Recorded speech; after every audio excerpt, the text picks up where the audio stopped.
অনেকজন ভাবে আমি কেন বলি শাহরুখ খানকে মুসলমান বলা যাবে না, সালমান খানকে মুসলমান বলা যাবে না, তারা মুশরিক। যদি বলেন কেন, আশা করি বলিউডের যতগুলো নায়ক আছে সব থেকে দিলদরিয়া লোক হচ্ছে সালমান খান। সে 100 টাকার মধ্যে 90 টাকা তার চ্যারিটিতে খরচ হয়। কোনো বাচ্চার যদি ব্লাড ক্যান্সার হয় তার চ্যারিটিতে চলে যাবেন মুম্বাই, 1 টাকা আপনার খরচ নাই, আপনার যাতায়াতের খরচটাও তার ফ্রি। কিন্তু মুসলমান বলা যাবে না, মুশরিক। যদি বলেন এত ভালো কাজ করছে, এর বদলা দুনিয়াতেই পাবে, আল্লাহ তাদেরকে দুনিয়াতেই দিয়ে দিবে। ঈশ্বরচন্দ্র বিদ্যাসাগর ভালো মানুষ না খারাপ? ভালো মানুষ। কবিগুরু রবীন্দ্রনাথ ঠাকুর ভালো মানুষ, স্বামী বিবেকানন্দ ভালো মানুষ, বঙ্কিমচন্দ্র, শরৎচন্দ্র, যারাই আছেন কবিরা ভালো মানুষ, তারা কারো ক্ষতি করেনি, বহু মানুষের উপকার করেছে, ভদ্রলোক ছিলেন। যদি বলেন তারা কিয়ামতের দিনে কি হবে, তারা যে ভালো কাজ করেছে তার বদলা আল্লাহ দুনিয়াতেই দিয়েছে। তাদের মৃতবার্ষিক পালন হয় না হয় না, তাদের জন্মদিন পালন হয়, তাদের ছবিগুলো স্কুল কলেজের হেডমাস্টারের মাথার উপরে টাঙানো আছে। ঠিক বললাম না? কিয়ামতের সকাল পর্যন্ত লোক সম্মান করবে, এটাই হচ্ছে তাদের বদলা। কালমা না পড়ার কারণে তাদের দুনিয়া এবং পরকাল দুটোই অন্ধকার।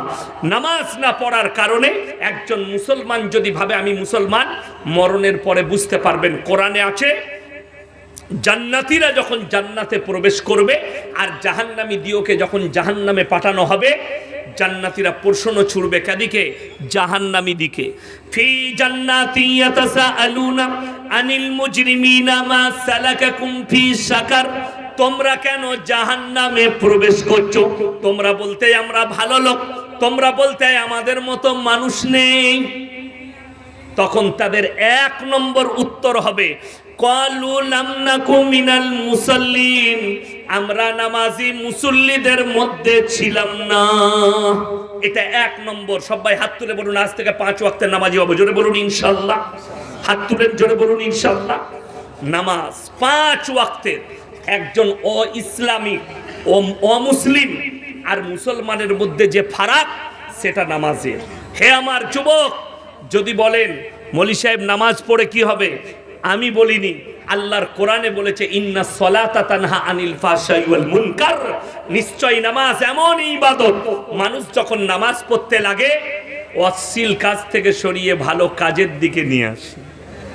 কিন্তু বড় কষ্টের বিষয়, দুঃখের বিষয়, আমাদের বেশিরভাগ লোক বেনামাজি। যেমন বলে দিই, আমাদিকে বলে মৌলী সাহেব আপনাকে খুব ভালোবাসি, কালকে খানিক ছেলে মালদায় আপনার সেলফি লুব, চলতে চলতে ফটো নিচ্ছে। ওই জন্য আমি এখনই ড্রাইভারকে বলে এলাম স্টেজের কাছে গাড়ি নিয়ে পালিয়ে আসবে, হেঁটে অত দূর গেলে আমাকে জ্বলাবে। চুল কেটেছে শুয়োরের মাথার মতো আর ফটো নিচ্ছে আমাদের। ঠিক বললাম না ভুল বললাম? বলছে মৌলী সাহেব আপনাকে খুব ভালোবাসি। হবে, আমাকে ভালোবাসলে তো আমার মতো চুল রাখবি, আমাকে ভালোবাসলে তো আমার মতো পোশাক পরবি। মুখেতে ভালোবাসা আর চলাফেরা হারামখোরদের মতো। বলছে হুজুর আপনাকে খুব ভালোবাসি। ভালোবাসা কি? আমি মুর্শিদাবাদে 5 বছর আগে জলসা করতে যাচ্ছি, ডোমকলে এক জায়গায় পিশাব করতে দাঁড়িয়েছি, একটা ছেলে 1/2 কিলোমিটার গিয়ে বাইক নিয়ে ঘুরে এলো। সে দাঁড়িয়ে আছে আমার ড্রাইভারের কাছে, হুজুর পিশাব করে এলি, ফটো তুলবো। ফটো তুলতে এসছে। আমি আমাকে খুব ভালোবাসো? জি হুজুর, খুব মহব্বত করি। আর প্যান্ট পড়েছে ছিঁড়া। হ্যাঁ, এখন তো বিপদ।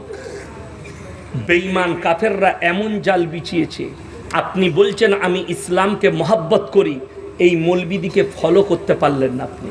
আপনার মুখেতে দাড়ি এলো না, আপনার শরীরে ইসলামিক পোশাক এলো না, আপনার কালচারটা ইসলামিক এলো না। কেন? বেঈমান কাফেররা ঢেকে ফেলেছে। আখরি জামানায় এমন একটা জামানা আসবে, রাসূল সাল্লাল্লাহু আলাইহি সাল্লাম বলেছেন যে পূর্ববর্তী যুগের ওই বর্বরতার যুগের পাপগুলো মডেলিং বলে চলে আসবে। আজকে ছোট পোশাক পরাটা আমাদের দেশের মহিলারা মনে করেছে এটা মডেলিং। ঠিক বললাম না ভুল বললাম? ছোট পোশাক পরা, ছোট প্যান্ট পরছে, টিকটক করছে, গান করছে। আবার কিছু মেয়েকে দেখছি হিজাব পরে আসসালামু আলাইকুম, আল্লাহর নবী বলেছে তুই জাহান্নামে আগে যাবি। খালি ওই ভিডিওটা ছাড়ার কারণে। টিকটক কোথা থেকে পেলি, কে বলল? বড় কষ্ট লাগে। আগে আপনাকে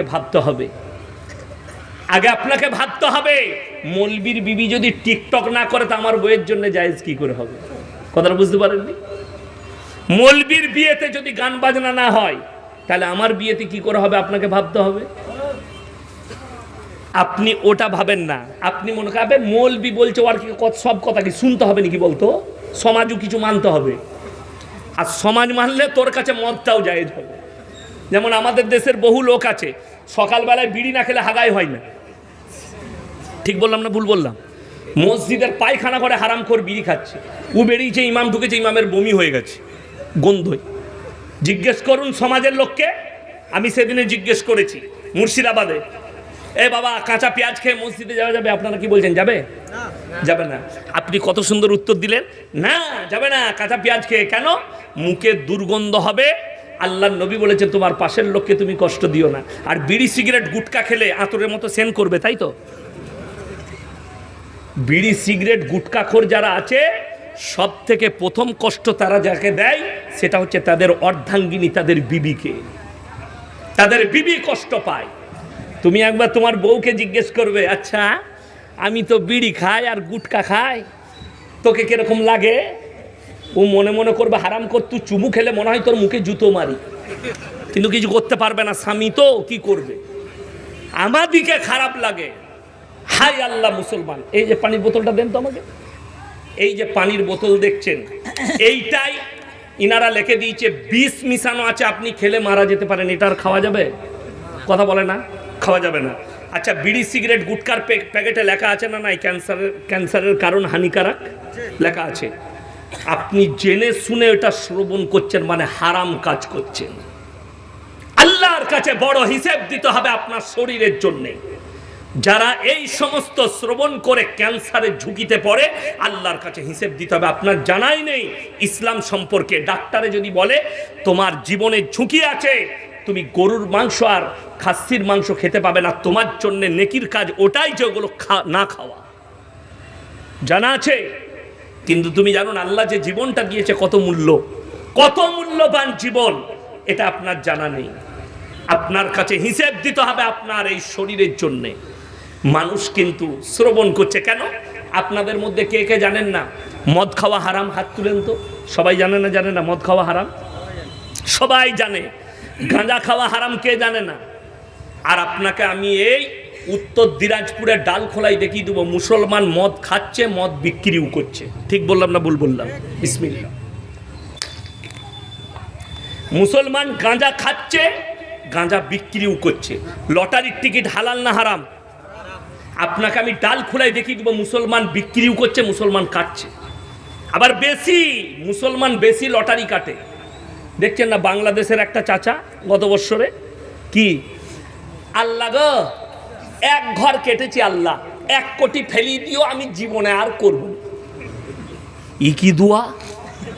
হারাম জিনিসের লেগে আল্লাহর কাছে দোয়া। লটারি কেন হারাম? ভাগ্যের মালিক সকলে বলুন কে? আরো জোরে বলুন কে? যদি ভাগ্যের মালিক আল্লাহ হয়, তুমি লটারি কেটে ওই কাগজের দ্বারা ভাগ্য পরীক্ষা করছো, ওই জন্য হারাম এবং তোমার ঈমান চলে যাবার কারণ হতে পারে। ঈমান ধ্বংস হয়ে যেতে পারে যে লটারির মাধ্যম দিয়ে। লটারি যদি হালাল হতো, আমাদের সমাজে সব থেকে বেতন কম কার? কথা বলে না? ইমাম আর মৌলবি সাহেবদের।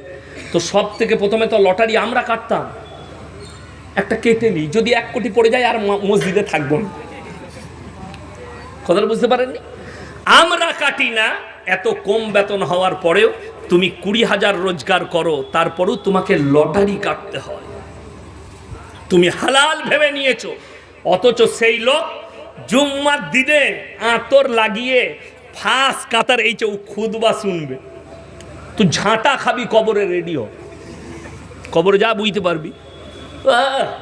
এই যেমন আমাদের দেশে 3টে কোয়ালিটির নামাজি আছে। কটা বললাম? 3টে। 1 হচ্ছে 5 ওয়াক্তের, 2 হচ্ছে জুম্মার, আর 3 হচ্ছে ঈদ আর বকরা ঈদে। এই 3টে নামাজি।